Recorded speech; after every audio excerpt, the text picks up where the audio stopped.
Zach Evans has been granted his unconditional release from the University of Georgia, and we got to talk about it after the bump. Don't be cornering me.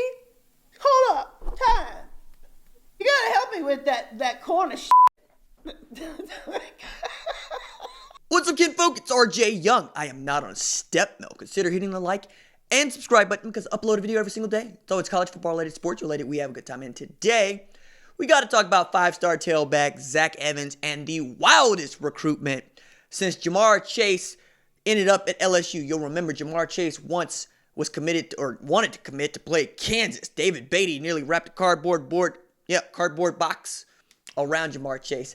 Ends up at LSU after flirting with Florida and TCU and yada yada. Now with Zach Evans out here playing with everybody's emotions, man. It has been playing with everybody's emotions from jump. If you follow the kiddo on Twitter, you can see that he is really poking the bear every single fan base. And those of you that let a teenager influence your decisions and your emotions, y'all are the real marks here. Because Zach Evans is going through recruiting the way that you go through recruiting.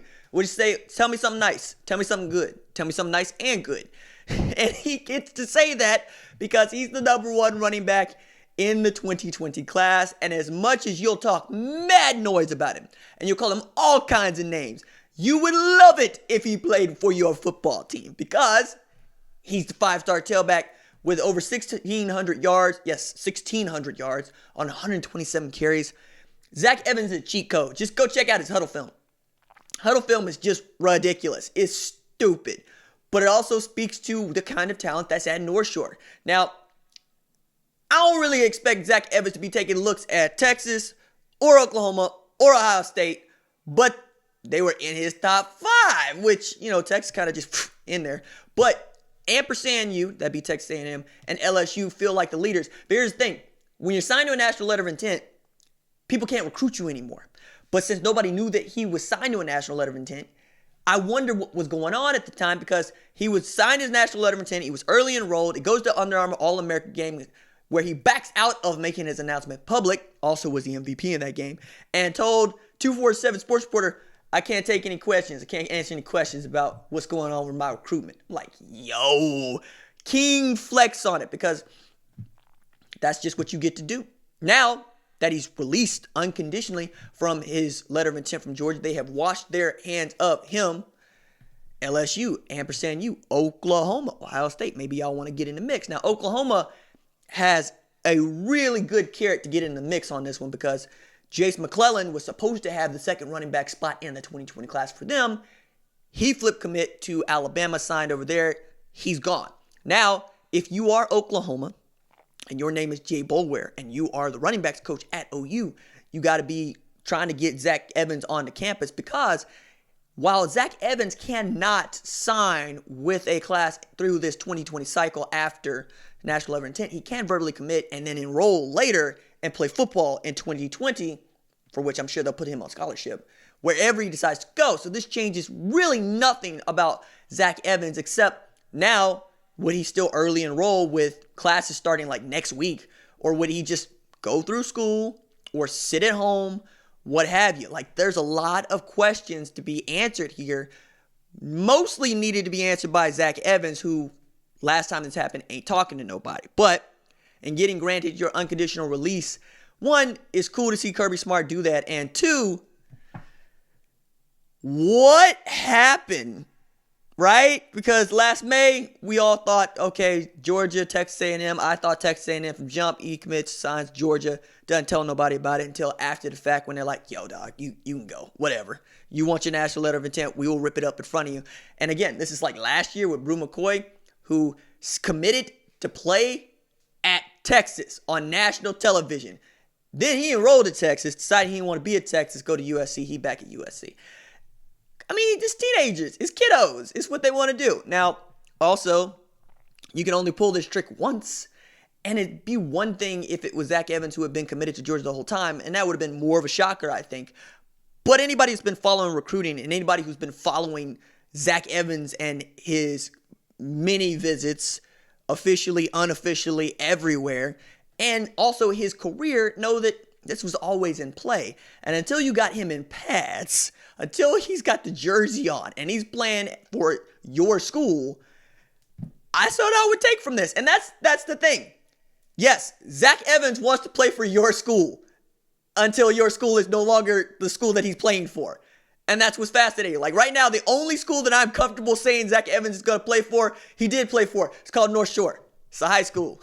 After that, Zach Evans wants to play for your school is going to be a joke that we tell everybody all the time. Now, if he ends up in Oklahoma, my goodness, I'm here for the circus. I'm here for the content. I'm here for the humor that comes along with this. And I'm here for watching an outstanding football player play football. But this is not going to feel good to everybody else. LSU gonna throw shade. Ampersand, you gonna throw shade. Georgia already throwing shade. Bama throw shade. Everybody's gonna throw shade because they're not playing for you. And because college football is so parochial and we all only care about our teams, we think that everybody else is cheating and everybody else is, getting one over on the NCAA and everybody got a bag man. Alright, till your squad gets caught and then everybody else was doing it, y'all just caught us. Whatever. This is the game. This is what it means to sell real estate. You know what I mean? This is Blake saying AIDA, right? ABC, right? You know what it takes to sell real estate. I'm here for this. This is going to be so much fun. I would like to underscore here, though, if Zach Evans decides to put down the recruiting shenanigans, like once he's done, once he signs his national letter of intent again, well, not that he would sign it again. He would enroll first. Once he decides to play college football and take college classes, I would like to see him put childish things away and grow up a little bit. I know it's going to be difficult. I know that it sucks. But you're going to go further in life with a little bit more humility. You ain't even got to be humble. You just got to act humble, right? You ain't even got to feel it in your bones that this is the way you want to be. You just got to tell everybody else that so they can be quiet. They can think that way about you. If you can make yourself look like a humble and classy person, people are going to let you do stuff, right? But if you look selfish, if you look about me, we know that society is going to drop a hammer on you because don't nobody like that. You know what I mean? Nobody likes you blowing your own horn except you, for which, that's how you get your confidence. That's how you go through life. That's how you go through life. I mean, I don't want the kid to change, but I want him to get along with people. And this seems like a very poor way to get along with anybody. We're talking more about Zach Evans and his recruiting than we have about his football. And think about just how good he is at playing the sport of football. And you know what the comp is? It's Antonio Brown. We talk more about Antonio Brown's stupidity and his really stupid choices, mostly using social media, than we do about him being an outstanding football player. Because he was. He was an all-pro. He was one of the best doing it. And then he let himself get ahead of the game. Don't do that, Zach. Make an informed decision. Decide where you want to be. And then be there. And be the kind of tailback we all think you can be. All right. That is it for me. Doses.